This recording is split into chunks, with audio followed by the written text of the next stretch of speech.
Bon, d'accord, le coronavirus est une catastrophe. Mais on dirait quand même que les gens non porteurs du Covid sont devenus malades aussi en confinement. Malade du poids, oui. Le confinement a apparemment le pouvoir de faire grossir. C'est assez inquiétant.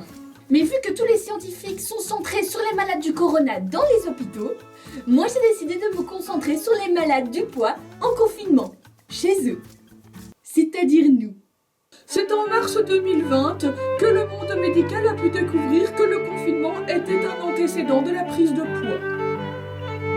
Ah si, je vous jure, hein. Il paraît même que des œufs en chocolat tombent du ciel à l'aide d'une grosse cloche. Ah si, je te jure. Et parfois même, il y en a qui disent que c'est un petit lapin qui les dépose. Ouais. Alors déjà qu'on est en confinement et qu'apparemment ça a l'air dangereux pour notre poids, v'là que Pampan nous complique la vie. À nous pondre des œufs en chocolat comme ça partout. Alors, pourquoi tout le monde s'affole à propos de son poids en confinement? Pourquoi on a le sentiment que le confinement va peser dans la balance? T'as compris? Balance, peser, hein? Non? Commençons déjà par voir comment fonctionne tout être humain avec son poids. Notre poids est régulé grâce à notre apport calorique, Ce qu'on mange, et les dépenses caloriques. l'énergie que tu dépenses. Voyons ensemble l'exemple d'une personne tout à fait normale, homme ou femme. Cette personne a ici mangé 1700 calories. C'est l'équivalent de ça. Et elle a dépensé 1900 calories. Petite précision pour vous. Quand on parle de dépenses, je suis sûre que vous pensez tous au sport. Comme vous pouvez le voir sur le schéma, l'activité physique n'est en fait que 20% de vos dépenses caloriques quotidiennes. 80% de vos dépenses, c'est votre cœur qui fonctionne, vos poumons, vos reins, votre foie, votre cerveau, etc. Donc je vous pose la question. Top, c'est parti. Est-ce que pendant le confinement, quand je fais ma sieste, je dépense des calories? Petit A, je suis un œuf de Pâques donc je m'en fous. Petit B, oui, je dépense bien des calories même en dormant. Petit C, non, je ne dépense pas de calories en dormant, comment peux-tu me dire que j'en dépense vu que je ne bouge pas?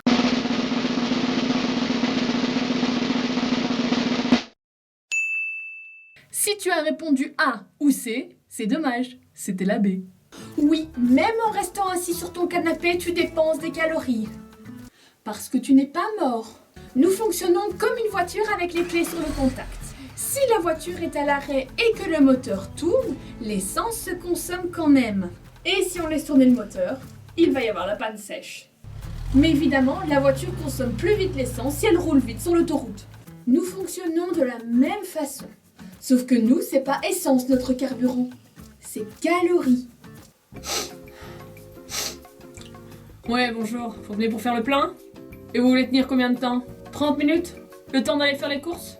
Ouais, bon, bah une pomme suffit alors, hein. S'il vous plaît. 85.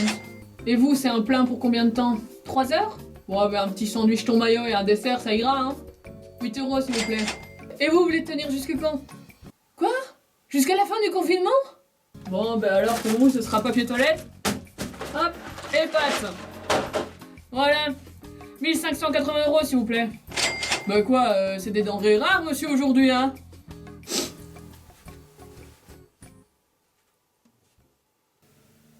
Bien. Revenons au schéma.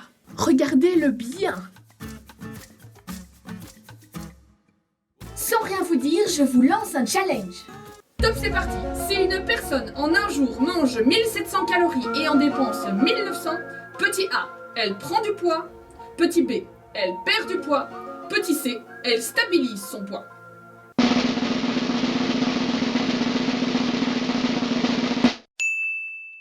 Si tu as répondu A ou C, la prochaine fois, fais appel à un ami. En effet, oui, elle perd du poids. Pour stabiliser, il faudrait que les apports soient égaux aux dépenses. Et pour prendre du poids, il faut que les apports dépassent les dépenses. Attention, question subsidiaire en oui ou non. Si cette personne fait ce schéma alimentaire pendant un jour et un jour seulement, perd-elle du poids, oui ou non? Si tu as dit oui, c'est dommage. Tu avais une chance sur deux de donner la bonne réponse. La régulation du poids ne se fait pas en un jour, ni en 2 jours, ni en 3 jours, ni en 4 jours, ni en 5 jours, ni en 6 jours, ni en 8 jours. Mais la régulation du poids se fait sur une dizaine de jours. Donc ça veut dire que tu dois reproduire le même schéma alimentaire pendant une dizaine de jours pour que ça ait un réel impact sur ton poids. Pour perdre du poids, tu dois faire ça pendant 10 jours. Et les 10 jours d'après, les 10 jours d'après, les 10 jours d'après, les 10 jours d'après. Et pour prendre du poids, tu dois faire ça pendant 10 jours. Mais bonne nouvelle du coup, tu as les 10 jours d'après pour réguler ton poids. Donc, tu peux immédiatement te détendre.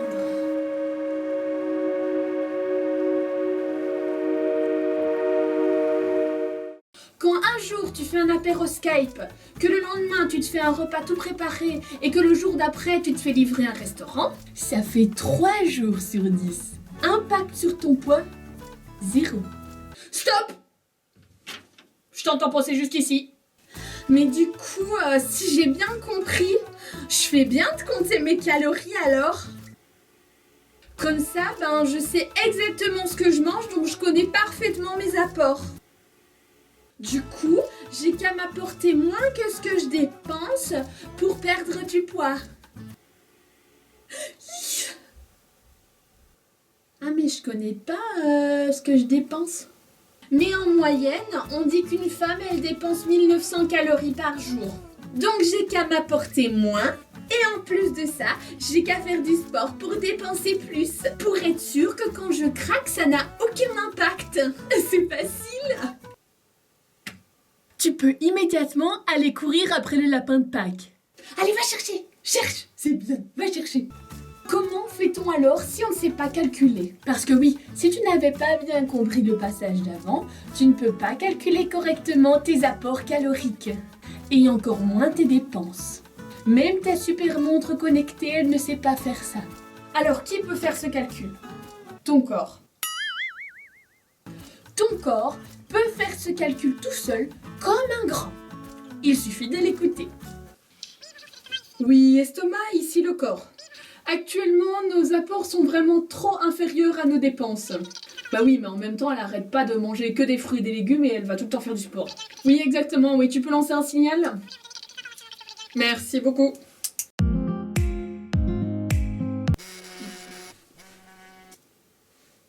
Oui, le corps, j'écoute. Oui, bonjour les yeux. Elle voit l'horloge. Il est midi. Quoi? Comment ça, elle va se faire cuire des pâtes? Attends. Estomac, t'as fait quelque chose? Mais non, mais il me semblait bien, nos apports sont actuellement au-dessus de nos dépenses. Ça n'a aucun sens. Y a pas besoin qu'elle nous rajoute encore des trucs, là. Mais qu'est-ce qu'elle fait? J'ai pas donné d'ordre, moi. Et si toi non plus, mais c'est qui? Attends, je sais c'est qui. Oui, le cerveau. Non mais sérieusement, là tu me gonfles. Non mais qu'est-ce que tu fais là? On n'a rien dit, on n'a lancé aucun signal. J'en ai marre que tu prennes toujours les commandes.